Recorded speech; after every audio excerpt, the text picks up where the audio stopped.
السلام عليكم ورحمة الله تعالى وبركاته. أكم جرتن هردفتوتا چانالا زنكي تيوب نغيني ربي قدا بكم جرتن اتتكا في قدا غيسن اسن هاگا ويجا ويا رانتنا فيديو عجائبا فيديو اكانما هويتون اسنف كوبيسي ديا ديجرا مي درتي غاري ناو جنگودا.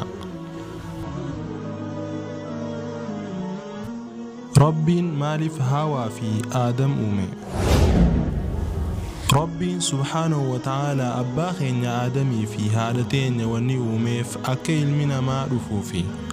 أكم ربي سبحانه وتعالى قرآن إساقي ستي سورة الحجرات آية قرأ ستفا إرتين وفهمتي يا أيها الناس إنا خلقناكم من ذكر وأنثى وجعلناكم شعوبا وقبائل لتعارفوا إن أكرمكم عند الله أتقاكم. خنجتشون هيكني إسا يا إلمان نما نتديرا في دلائر الرئيس أمني eega sii gosaa fi ganda adda addaa isin goone akka wal barattaniif garuu irra kabajamaan keessa yookiin kan sadarkaa rabbi biratti qabu isa rabbi sodaatuudha. Kana jechuun sadarkaa guddoo kan rabbi biratti qabaattuuf yoonii fi qabaataa taate, yoonii fi diimaa yookiin gurraacha taate, yoonii fi jabaa yookiin laafaa taate, yoonii fi gosa beekamtuu fi ilma mootii taatee miti.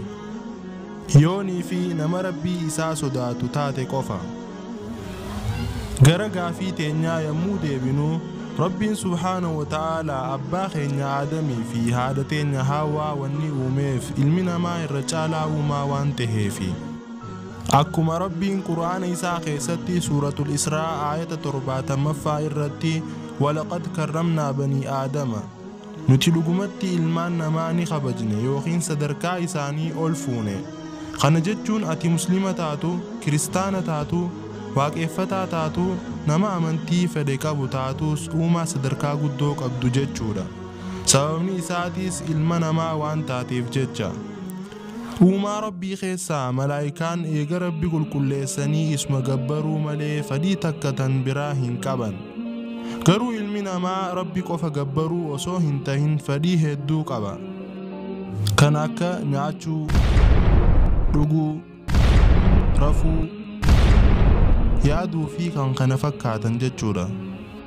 Sababaa kanaafi uumaa makhluuqan biraatirraa adda taane. Malaayikaan eega Rabbi tokkicha tole jettee gabbaruu malee waan biraa hin hojjettu. Garuu ilmi namaa isa gabbaruus tahee isa gabbaruu dhabuus ni danda'a. Sababni isaatis kan qaceelee qaalii Rabbii fudhate jannata seena. Kan jallatee qaalii isaa dide ammoo azaaba seena. Kana jechuun qormaata gaafa aakhiraati. Akkuma Rabbiin subhaanahu wa ta'aalaa Qur'aana isaa keessatti suuratul mulk aayata 2 irratti الذي خلق الموت والحياة ليبلوكم أيكم أحسن عملا. Kana jechuun hiikni isaa Rabbiin subhaanahu wa ta'aalaa isa du'aa fi jiruu uume eenyu akka hojii gaarii fi hojii hamtuu hojjetu isin laaluuf yookiin isin qorachuuf. Akkasuma Rabbiin Qur'aana isaa keessatti suuratu Zaariyaat aayata 56 irratti وما خلقت الجن والإنس إلا ليعبدون. Kana jechuun Rabbiin subhaanahu wa ta'aalaa jinnii fi ilma namaa hin uumne akka isa gabbaraniif malee. Kanaafuu wanni kaayyoon guddoon Rabbiin nu uumeef akkanii fi Rabbi qulqulleessinee waan inni hojjedhaa nun jee tole jennee isa gabbarruuf nu uume jechuudha. Kanaafuu uumaan ilma namaa kun uumaa kaanirraa adda tahuu nu garsiisa. Yoo barbaade Rabbii isaa gabbara, yoo barbaade ammoo isa jaallata. Garuu uumaan biraa tan akka aduu, ji'a, urjii, muka, gaaraa fi kan kana fakkaatan akkuma Qur'aanni jedhutti isaan kun hoggayyuu Rabbuma qulqulleessanii qaalii yookiin ajaja isaa tole ja'anii fudhatu. Garuu nuti ilmi namaa kun fedhii addaa waan qabnuuf yeroo ofii feene ajaja Rabbii fudhannee sadarkaa guddoo tan malaayikaa olii san arganna. Yeroo biraa ammoo fedhii lubbuu teenyaa jala deemnee hiriyyaa shayxaanaa taana.